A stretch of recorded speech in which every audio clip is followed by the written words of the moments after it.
This is a war on the children. They give you the cure with the sickness. This is a war on tradition. This is a war on religion. This is a war on the children. They give you the cure with the sickness. This is a war. This is a war.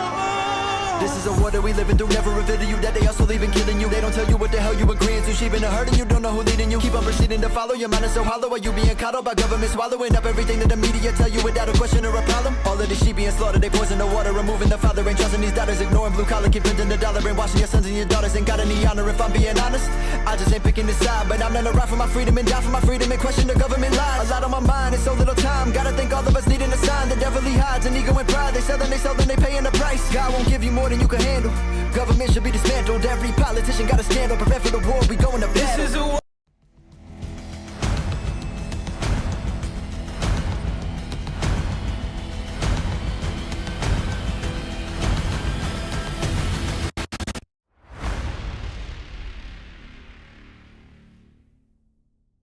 CPI, headline number, up 0.6%, up 0.6%. You guys, inflation is still running hot. This is the fastest consumer inflation, the fastest rate of price increases we've seen for just about everything since February 1982. The headline number for you, 7.5%. So 7.5%, and that is, of course, on headline. You have to go to 1982 to find a higher number. Is it by design? Truly, ladies and gentlemen, you must ask the question. At some point, when you have a prescient, incessant, and continuation of a problem, you must ask yourself, is it by design? Is it happening on purpose? My child has an issue. She keeps shoving stuff in the toilet. That's right. She'll take a little toy, I have a 1-year-old, and she'll put it in the toilet. Now, the first couple times she does it, she thinks that it's interesting, it's unique. She doesn't know what the toilet does. She's still in diapers. But after the 15th, 20th, and 90th time, she starts thinking it's funny. It's by design. My kid wants to put stuff and shove stuff down the toilets because she thinks it's funny, and she likes to get under my skin. At what point does someone like me as a parent start to think, well, maybe I should put a lock on all the toilets in my house?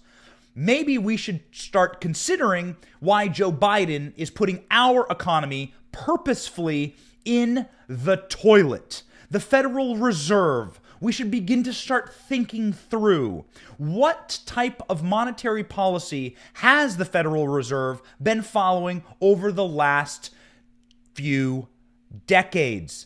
Has it been something that is designed to actually destroy the America we know and love, to humble our country as our ruling class wishes to do, by eroding the value of the American dollar, through the most vicious and, yes, the most racist form of taxation, the most pernicious form of destruction of what you have worked for and built? Inflation. This morning we found out that inflation is now 7.5% year over year. That is a 40-year high, ladies and gentlemen, and now the alarm bells must sound. Inflation soared over the past year at its highest rate in 4 decades, hammering America's consumers and wiping out pay raises, according to the AP.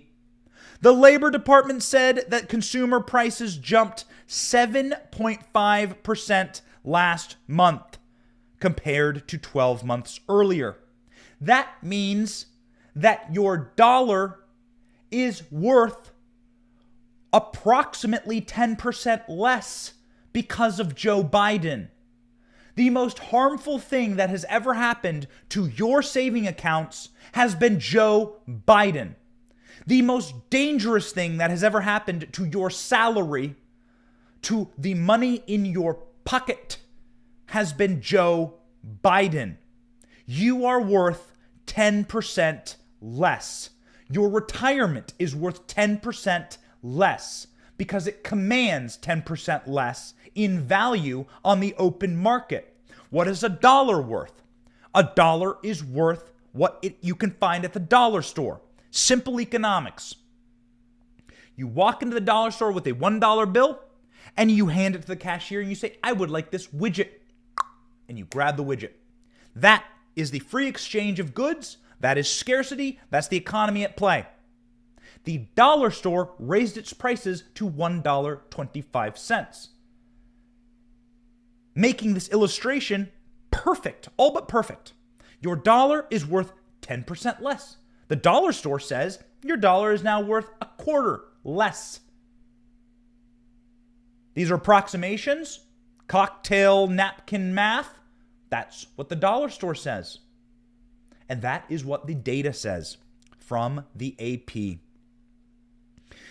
Over the past year, sharp increases in the cost of gas, food, autos, furniture have upended many Americans' budgets.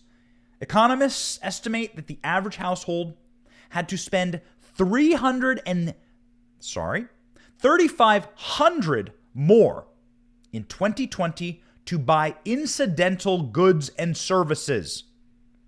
That is a tax. The highest tax increase in my lifetime. I'm 35. I was born in 1986. Working class Americans are getting destroyed by Joe Biden's economy. I will repeat. The people getting killed in this economy are minorities, poor people, and working class people who live paycheck to paycheck. These are the same people that the left claims is their base. They claim that these people, who they see as low information and easily malleable, to be their base. But these people are waking up in the Great Awakening. They want the Great Reset. That's why they're doing this. They are getting the Great Awakening. The CPI inflation rate at year one of U.S. president's first term in office. President H.W. Bush, 4%. President Clinton, 3%. Bush, 3%. President Obama, 0.02%, very low. President Trump, 2%, 2.7 to be exact. President Biden, 7.5%. Look at the chart on your screen. Look at it. This is the cost of free. This is the cost of free money. We have, for further illustration, a chart of inflation rates around the world. Can we put that up? Japan, the inflation rate is 0.08%. Saudi Arabia, France, the Philippines, Singapore, you start edging up into the 4s and the 5s, and then the U.S. Right there between Mexico and Poland. At least we're not Venezuela, but we're on our way. 472% inflation. The U.S. near the very bottom of the barrel, near the very basement, and you should be concerned. You should be scared, ladies and gentlemen, at what is about to happen. They are trying to claw the dollar out of its preeminent status. They want to replace it with the yen, the Chinese yuan. They want to humble America, and to do that, they must cripple our economy and collapse our capacity to make powerful decisions on the world stage. And they will do that by hurting the most vulnerable people in our economy. Scott Adams says inflation is a stealth form of systemic racism because it hits low-income people the hardest. The rich take a hit, no doubt. When the dollar goes down, everybody's savings, whether you have $1 million in savings or $10 in savings, become worth less. But the rich can watch their assets rise in value with inflation. Let's say you own a couple mansions, or if you own a jet, or if you own a bunch of cars, the value of those go up. Most poor people and working class people don't own mansions by definition, or jets, or dozens of vehicles. They can repay their existing loans in cheaper dollars. Rich people can get away with rampant inflation and can sometimes profit off of it. George Soros is the story of a man who bets against markets and for the crippling of people's currencies. He did it all around Europe. He did it to the British pound, and he made billions doing it. He's an evil man, and he destroyed people's lives. He's a villain. But he did it through inflation and through debasing their currency. They pass along price increases to their customers. That is the number one thing that rich people are allowed to do. If you own a service or a store, you can pass those along. In the book Lords of Easy Money, Christopher Leonard says this. He wrote about the Federal Reserve and how they are rigging the American economy with free money, making our economy worth nothing. Inflation is a two-sided coin. On one side, the consumer inflation. That's inflation you experience at the grocery store. On the other side is asset inflation, things that hold value, like stocks and home prices. Consumer inflation is running rampant. Asset inflation has also been exploding thanks to the Federal Reserve.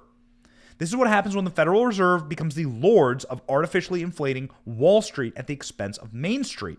While working people are getting slammed, if the asset bubble bursts, the fallout will crush middle-class America by and like never before. The last time the inflation rate was this high, the federal funds rate to get money was at 11%. Right now it's at what, 3%? Are you ready for it to triple? Are you ready? This is what is about to happen.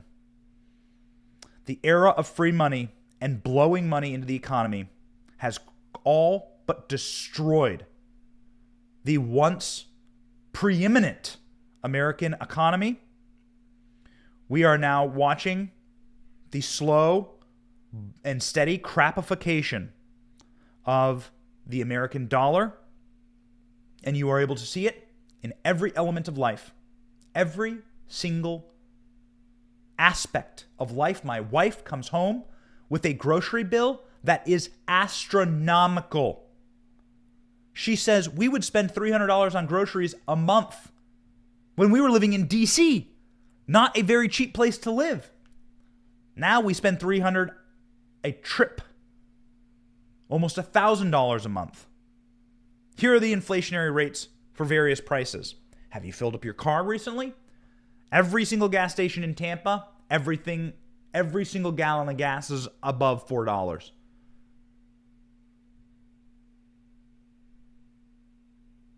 Joe Biden canceled the Keystone XL pipeline his first day in office. I started off this segment by asking, is it by design? You answer the question. Fuel and energy prices rose 1% in January. They're up 27% from this year. Gasoline costs 40% more than it did last year. Food prices have climbed 7% higher over the year, pegged perfectly to inflation rates. Used car sales and truck prices, a major component of inflation increase, are up 40%. Shelter cost jumped 0.3% for the month and 4% year over year. There is nothing that costs less in Joe Biden's economy. Joe Biden has summarily destroyed the number one most important thing we had going in our country, our American dollar and the value of our economy. Joe Biden has and is, at this very moment, stealing from you in the most pernicious and vicious type of taxation available. according to Milton Friedman. The worst of all taxes is the tax of inflation. It is silent. It steals from you and the value of your work without anyone passing a law or signing a bill. It is something that takes and takes and takes, and it will be brought to heel decades from now. We are about to enter bad territory as a country. And it will take so much austerity to get us back to the point where inflation comes back to the 2% you saw President Trump, the 0.02% you saw President Obama. It will take a generation. It will take measures that you cannot fathom right now, and it will take guts. Do we have it? Is the question for our party.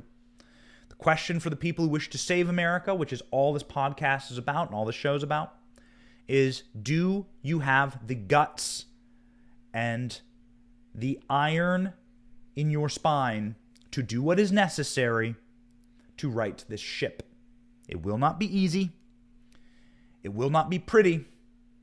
The media will scream like demons when you start to cut entitlement programs, when you begin to shove entire government agencies into the Potomac, when you decouple D.C., destroy it, when you rip Washington, D.C. and the agencies out of Washington and put them in the states where they belong, or eliminate them entirely, when you reduce the size of the federal government by half, and then you quarter that, and then you reduce that by a third.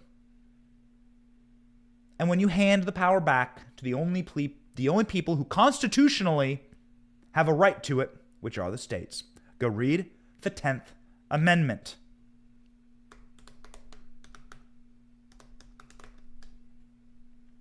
You don't have to read it. I'll be happy to read it for you. I have it before me right now. The 10th Amendment, Constitution of the United States, 1789. This was the Amendment 10 of the first original 10 amendments. Congress got together. They bashed their heads in. They really, really went to battle. A lot of people, 13 colonies, didn't like each other. And let's just say that the system that they started this nation with were not working. They needed to create a Bill of Rights that bound the Congress together, that bound the states together. Otherwise, they were going to fraction off, and the American experiment would have collapsed then and there. The 10th Amendment is the most important one, some could argue, especially from the perspective of our founders. Madison would be in deep agreement. The 10th Amendment states this: the powers not delegated by the United States by the Constitution, nor prohibited by it to the states, are reserved to the states respectively, or to the people. Most important part there at the very end. Meaning that the first 9 amendments of the Constitution is a purview that the federal government shall not encroach on, right? Like the Second Amendment, or shall protect, like the First Amendment, free speech, freedom to assemble. And the 10th Amendment says, hey, listen, if you don't get the right to protect or to administer in these first 9 amendments, then those rights go to the states. We need to get back to that. Making the states laboratories of democracy, crippling the power of the federal government, and then allowing flourishing. But it is because of the power of the federal government that we have this inflation. And ladies and gentlemen, these numbers are shocking. People on MSNBC, I just saw a clip on MSNBC. We didn't get to it in time for the show. But people on MSNBC, the experts and the economic experts there, who are their only job is to inflate, for lack of a better word, the Biden administration, are saying, no, you don't understand. This is the number they're releasing. It is much, much, much worse. They're releasing this number They're fiddling with it because they know that inflation is a sword that will kill them. It hangs over their head like the sword of Damocles, and it shall fall. And when it falls, it will hit the lowest income people in this country. It will hit the working class. And they've all looked up to Canada to see what happens when the working class says, we are through with you. It won't be pretty, ladies and gentlemen. But what do you expect? What do you expect? You can see in story number 2 exactly why this is happening. Because we do not have a living man as president right now. We do not have somebody who is anything more than a mannequin, a semi-warm corpse that is dragged, quite literally at times, by his wife, through the White House. Joe Biden does not have the capacity to be president. It's fun to joke and to poke fun at Joe Biden, say, ha ha, look at you, old man. But it's having a profound effect now on the future of your children and mine. As many little toys as my kid shoves down the toilet in our house. Boy, I sure do love her. She's my kid. And I don't want her future and everything that my wife and I are doing to save for her and to provide for her. I do not want that to go up in flames. They do, our elites, wish for us to be helpless in the face of an all-powerful government that takes over our lives and then provides for us. That means they have full control of our lives. Joe Biden probably ain't smart enough to know the game at hand, the game at foot. But boy, is he a useful houseplant as the game is being played. That's why Republicans are demanding that Joe take a cognitive test immediately. 38 Republican lawmakers wrote to Joe Biden to demand he take a cognitive test. The GOP says something is not right and Americans deserve absolute confidence in the president. Ronnie Jackson was the White House doctor. He asked for Joe Biden to take a cognitive test. Now, he's a White House doctor who is a member of Congress now. He's a Republican. He's elected. But he was he was Barack Obama's doctor. He certainly saw Joe Biden up close as he was Barack Obama's doctor. He worked inside of the administration of a Democrat. He worked inside of the Trump administration as well. Ronnie Jackson had this to say about Joe Biden's mental state. Clip 1. You were the White House physician under former President Trump. Why do you want this president to take a cognitive test now? Well, look, Stu, I was at the White House longer than that. I was at the White House during the Bush administration, the Obama administration, and the Trump administration. I was there for 14 years as a White House physician. I know exactly what it takes mentally and physically to do that job.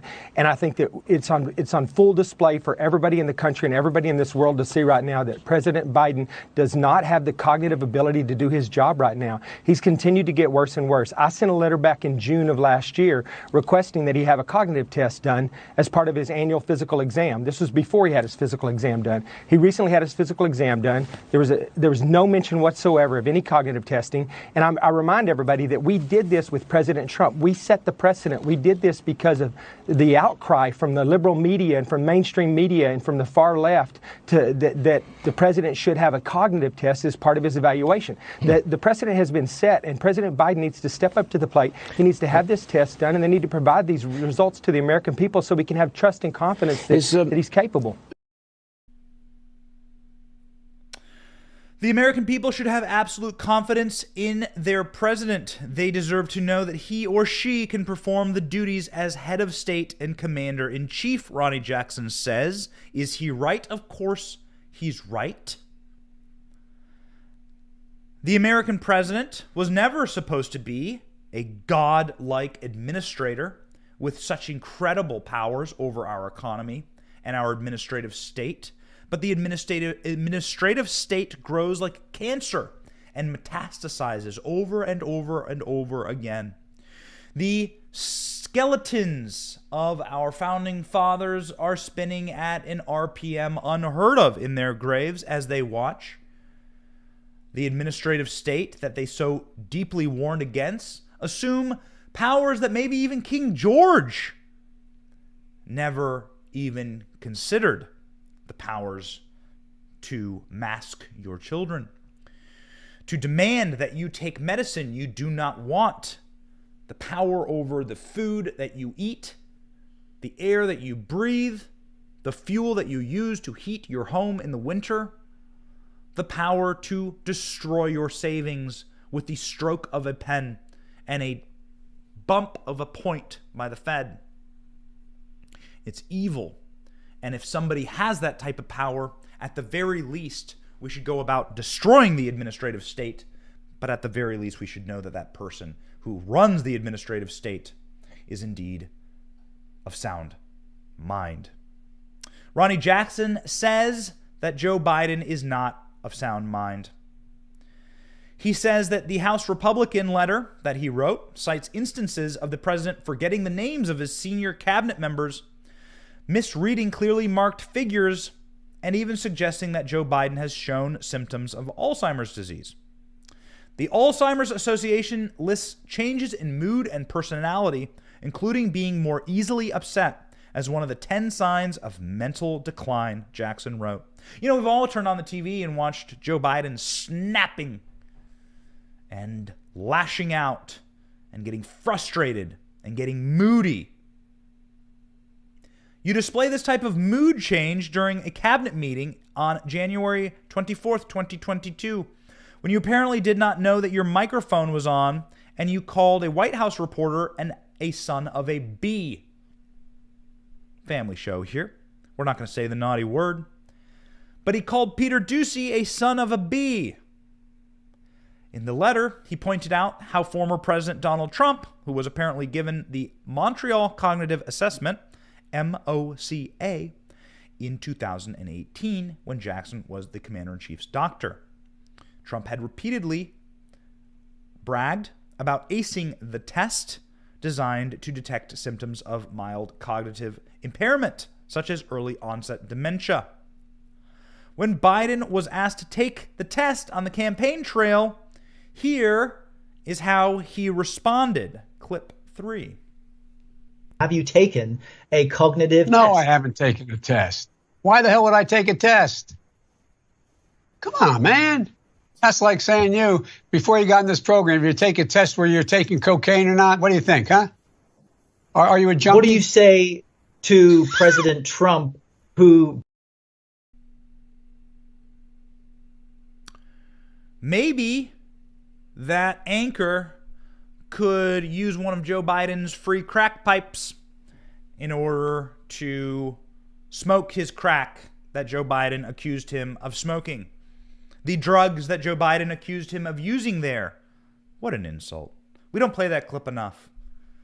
A black anchor says, "Why don't you take a cognitive test, old man? You are clearly failing." And Joe Biden says, "You're on crack like my kid." Well, well, well. Joe Biden got the last laugh, giving out free crack pipes.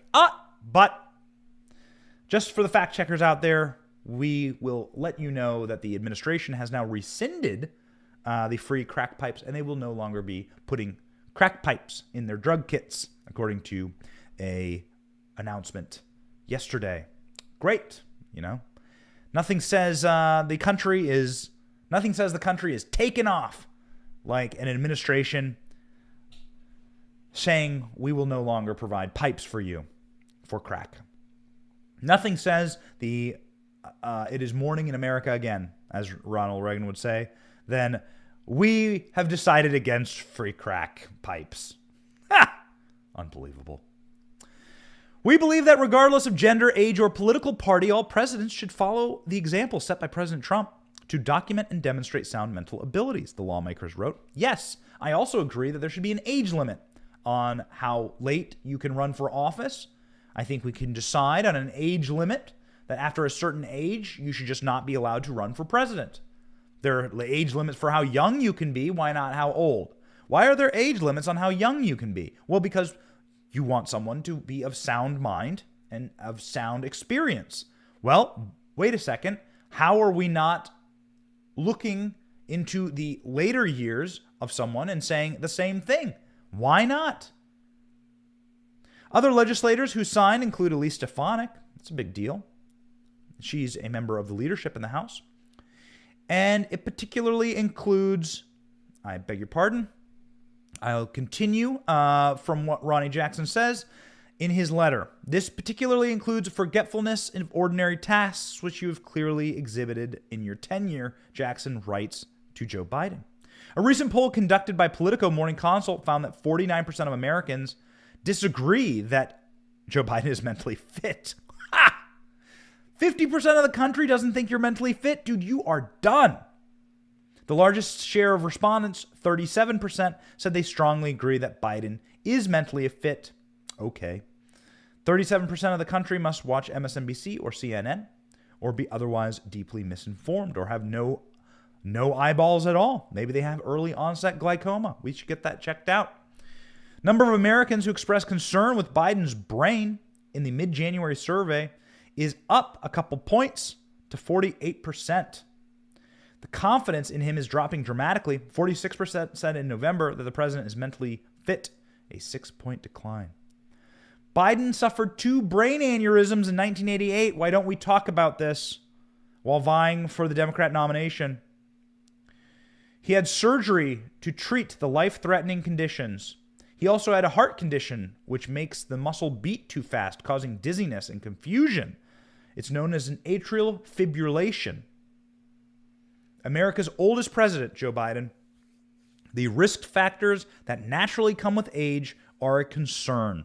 The chances of dementia doubles every 5 years after the age of 65, and 1 in 6 people have it by the age of 80.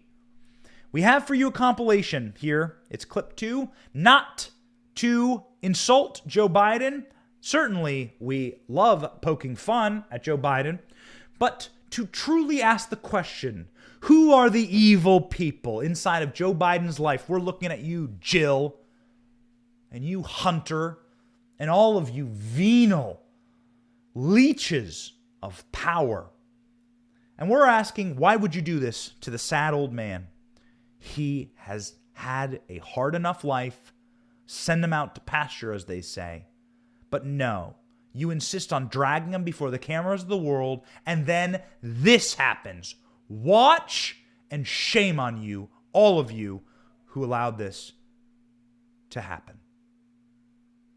And to help lead our federal testing program, I've tapped Dr. Tom, I hope I pronounced it, Inglesby, correct? When you build a charging station, it's like back in the day when my grandpa worked for the American Oil Company back in the turn of the 1920 in that area. They went from state to state convincing people that they allow them to put 20,000 gallons of gasoline under the ground. They didn't want them around. Come walking out of the gym if you want and you may get jumped by the other team or their supporters. You may be all by yourself, the only one standing there when you watch 6 people jump one of our teammates. I won every precinct. I got them $1.9 trillion relief so far. They're going to be getting checks in the mail that are consequential. I wrote the bill on the environment. Pay them more. $1.2 billion. So you go ahead and you stack spaghetti sauce at a store and in a supermarket. You control the guy or the woman who brings out the carts on a forklift. What happened? You stack spaghetti sauce at the store. What happens? The man or woman with the what? That was Joe Biden during the campaign. On the campaign trail. We played you those clips. We showed them to you and you didn't listen. And now the administrative state is realizing that they have themselves in a pickle. Joe Biden is mentally fragile and collapsing. He is destroying the opportunity that they're having with his own incompetence to totally and completely remake the administrative state. Now, that state is lashing back out at Joe Biden. They're saying, we got the wrong guy, and we are humiliated, and this isn't going to go well for us because we cannot get what we want when there are 100 new Republicans in Congress in a supermajority to investigate and study us, to rip us out of our rat holes, and to drag us before the country and expose us, people like Dr. Fauci. They're already promising, with Republican supermajorities in the Senate and the House, to finally do proper investigations into the administrative state. And with the right leader in the executive office, well, that's all you'd need to finally disassemble that administrative state that has been rotting in Washington, D.C. As Dwight Eisenhower said, there is something very, very wrong with our permanent state in Washington. He was shocked. That was 70 years ago. Now, that same shocking state has metastasized to the size of a blob that has engulfed the entire capital city. I lived there for 15 years. Trust me, there's not a single part of the city that is not fully owned, lock, stock, and barrel, including some of your favorite Republicans that you see on television, the Mitch McConnell wing of the party, by the administrative state, the permanent state, the uniparty in Washington. And they're realizing that Joe Biden ain't their man anymore. So they are coming after Joe. They are issuing damning reports on Joe from inside of their organs. That's right. The United States Army is now attacking Joe Biden. Ladies and gentlemen, the Army has released a report, a damning report, about Joe Biden on the Afghanistan disaster. Do you really think they were going to let this hang on their heads? No, no. They're coming after Biden, and they're coming in hard, and they're coming in for the kill, ladies and gentlemen. The Army is saying that the Biden administration's catastrophic withdrawal from Afghanistan last year is the fault of the White House and the State Department, who were too late in reacting to the Taliban's final offensive, according to the Army's own report. Senior officials failed to understand the significance of the Taliban's push towards Kabul and resisted efforts by the military commanders. Again, we, the military commanders, are the good guys, according to the new report. They failed to prepare for the evacuation of the embassy staffers. Remember, the embassy staffers had to flee on helicopters, like in Saigon, in the weeks before the capital fell. And American troops involved had been put in great danger due to the unpreparedness. This is in a 2,000-page investigative report by the United States Army under the command of, yes, one Joseph Robinette Biden. Here is how NBC covered this damning report. Clip 4. Now a damning new report blames the Biden administration for being slow to evacuate U.S. citizens and Afghan allies, according to an Army investigation first obtained by the Washington Post. One national security official saying an evacuation would signal we have failed. According to the report, 3 days before Kabul fell, Rear Admiral Peter Vasily, the top commander in Afghanistan, sounding alarms to acting U.S. Ambassador Ross Wilson. But another military official telling investigators the embassy needed to position for withdrawal and the ambassador didn't get it. Congress has now ordered a broader investigation. The report also citing testimony from an Army officer who went door to door at the U.S. Embassy on August 15th, the day Kabul fell, urging staff to get ready to leave, but says some were, quote, intoxicated and cowering in rooms. The military is saying very clearly that the State Department was very slow, unwilling to recognize the urgency of evacuating the embassy. The fundamental problem is that we decided to leave Afghanistan precipitously without a plan to get people out. And that's everybody's fault. Tonight, dozens of Americans are still stranded in Afghanistan, along with thousands of Afghan allies, including many women protesters at risk, but not permitted by the U.S. on the flights taking people out. A fatal flaw with all of our ruling class elites is that they have no real world experience. They do not understand what it's like in a coal mine, or working at a gas station, or working at a fast food chain. They do not understand what it's like breaking their backs and ripping calluses off their hands in real labor.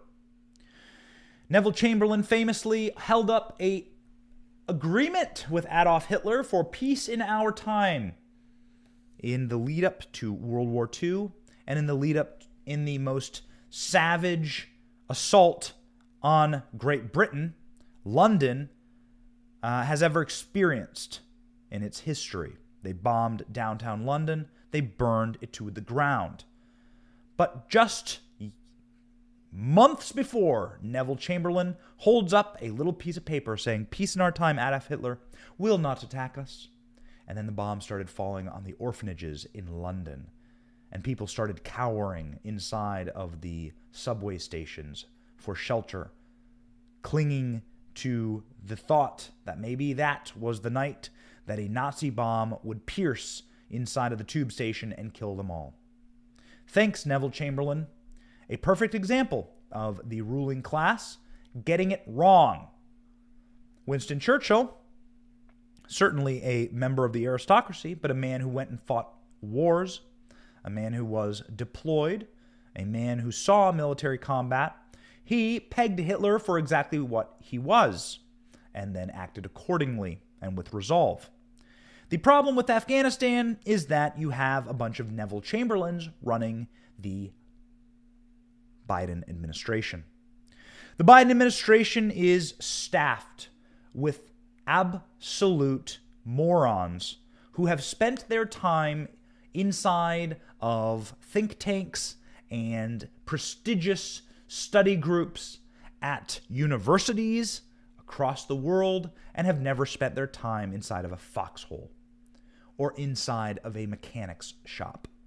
They do not understand how the world works in reality. They understand how the world works in theory, and they are bashing their heads against their books, trying to figure out why the Taliban are no longer following their orders, you morons. 13 dead Americans at the bloody hands of these incompetent, translucent-skinned idiots. They are cruel. They are incompetent. They are not fit to send your boys and girls into battle. And they are getting our sons and daughters slaughtered. That is what the Army found in their report. The Army report obtained by a FOIA request by the Washington Post said that American troops were under undue stress as thousands of Afghans streamed to the airport in desperate attempts to flee Taliban rule. U.S. officials praised the bravery of troops, but criticized the administration's handling of the evacuation, left behind hundreds of Americans and Afghan allies. Neville Chamberlain, ladies and gentlemen, Neville Chamberlain. No real world experience, just the patina of the elites and the leftists saying, well, this works academically. We will simply give Hitler large pieces of land and he will stop. Yeah. We will simply give the Taliban millions of dollars, pallets of cash, bricks of gold, and they will do what we want. Nope. Military officials told Army investigators that although the operation appeared haphazard, planning inside the Defense Department had been ongoing for months. This is the Army covering their ass. Discussions presumably included Bagram Air Force Base for evacuations and sending Afghan government forces to help secure the road there, Marine Corps Brigadier General Farrell Sullivan said. But a decision was eventually made to only use Karzai Airport for outbound flights. Idiots. This is why Joe Biden's job approval rating has dipped to the lowest you have ever seen it. It is now below 40% in the most recent Real Clear Politics poll. Why is this significant? Because Real Clear Politics is an accumulation of all polls together. The Biden approval rating is at the bottom of the ocean. It is sleeping inside of Jack's bed on the Titanic, in the belly of that ship. Joe Biden's job approval rating has dropped below 40%. Let's listen to the story. All of this comes as public confidence in President Biden seems to be hemorrhaging further. The president's approval ratings, for the first time, have slumped into the 30s. His 38.3 figure in the Real Clear Politics average of polls compares poorly to the last three presidents at the same time in their first term. President Trump was at 42%, President Obama at 48%, and President George W. Bush 81% in the months after the 9/11 attacks.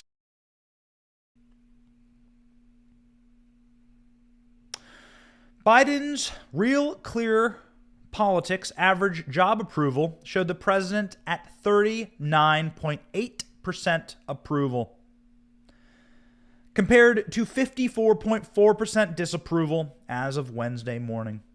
This is the first time Biden's job approval rating has gone below 40%. He's only been in office for a year. This equals a net negative of 14%. He has dropped by 14%. It's done. The administration is over. You cannot have that. He's finished. The president's first year in office has been plagued with bad poll numbers, the consequences of poor decision making, as we just covered in our last segment, Afghanistan, but also, in the segment before that, inflation, and the supply chain crisis, and the crime crisis. The Real Clear Politics poll averages the numbers from multiple sources, which is what makes it so damning. In fact, last week, former President Donald Trump's job approval was higher than Biden's in their second year in office. So at the exact same time, in President Trump's first 4 years, charted out, mapped out right over Joe Biden's then term, Donald Trump had a higher job approval rating. And this is with Joe Biden's boots being squeaky clean, because our media lapdogs are taking their tongues and lapping up every bit of mud from the boots of Joe Biden. They are bootlickers. Could you imagine if we had a fair media that covered Donald Trump? I'm coming out with a shirt. It's just going to say life was better under Donald Trump. And it's not hard to argue. Sure, you might not have liked the tweets. There might have been some drama that was unnecessary. So much of the drama was fomented by our corporate press, who decided that irrational hatred of Donald Trump would be the way to go. Unfortunately, and as always, the corporate press was acting against the best interest and will of the American people by doing this. And now you've seen the result. Your savings are worth 10% less. Your dollar is worth 10% less. Your president has a Quinnipiac approval rating of 33%.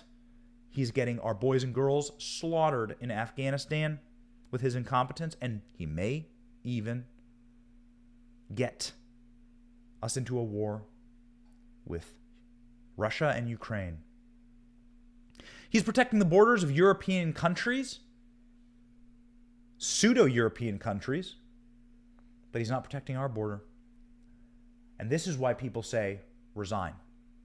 What you can see here on the screen is a poll from USA Today Suffolk. Why is this important? Well, the pollsters are liberals. These are not right-wing polls. This is not a poll from Breitbart.com, even though that would be a legitimate poll, or the Daily Wire. This is not a poll from Tucker Carlson Tonight. This is a poll from leftists. USA Today, Suffolk University, left-wing pollsters said, in your view, what is the most important thing for Joe Biden to do over the next year? And the number one response by 2-1 was resign, retire, or quit. That was the most important thing Biden could do. Leave us alone. Leave office, you old, syphilitic, decrepit, failure. Quit shuffling around the White House in your mustard-stained bathrobe and your mothballed policies, your dentures wobbling around in your mouth and your face full of Botox. Leave. You've done enough damage. This poll was done in November. Imagine what that is today. Ladies and gentlemen, this is why we fight. This is why we do this show. This is why we say God, family, country. We tell you straight up what our job is here. It's to save America. And to save America, we must save America from America's ruling class. The permanent class in Washington that want free money because they got theirs. Now we're reading reports that Nancy Pelosi is in favor of stock trading bans for members of Congress. Guess why? She's 82 and she's already worth hundreds of millions of dollars from insider trading. She got hers. Screw y'all. Now we're in favor of this, but we're also in favor of Nancy Pelosi being prosecuted retroactively by this law. Nancy Pelosi, the most corrupt among them. But that's the goal, ladies and gentlemen. The octogenarians that run our nation, Mitch McConnell, Nancy Pelosi, Joe Biden. These people have got theirs. They were able to strip mine this country for everything it was worth at your expense, rip the value out of your hard work, and lash your back with regulations, mandates, and policies that cripple the things that made America great. These people, they got what they could. They sucked the last bit of blood like a tick, like a parasite, out of this country. And now they're good. Their kids are good. And you will be left with a shell of a nation unless we do something now. And now is the time for strong men. Now is the time for tough decisions. And now is the time to save America. We're going to go about it. And we're going to do it. And ladies and gentlemen, it's going to be our legacy. We're very, very proud of this. And, we're not going to be in our 80s. I'm in my 30s. We're not going to be in our 80s saying, I wish we had done something to save this country. No. That's a sad place to be. That's where the miserable, sad, broken people are. We're going to do it now. And we're not going to regret in our older age. Like I see many people today, I'm not going to name them, but many people today coming to me and saying, we wish we had done more. When we had the majorities, when we had the power. And now it's up to you to fight back because we did nothing. That's right. So we're going to do something. God places us all on this earth for times such as these. So ladies and gentlemen, thank you for following our program. Thank you for following us on social media. Please subscribe to the podcast. Please like the page. Please follow along. It's going to be a fun and wondrous journey. We are happy warriors because we know what we're fighting for. God, family, country, and to save America. God bless you. Have a fantastic Thursday.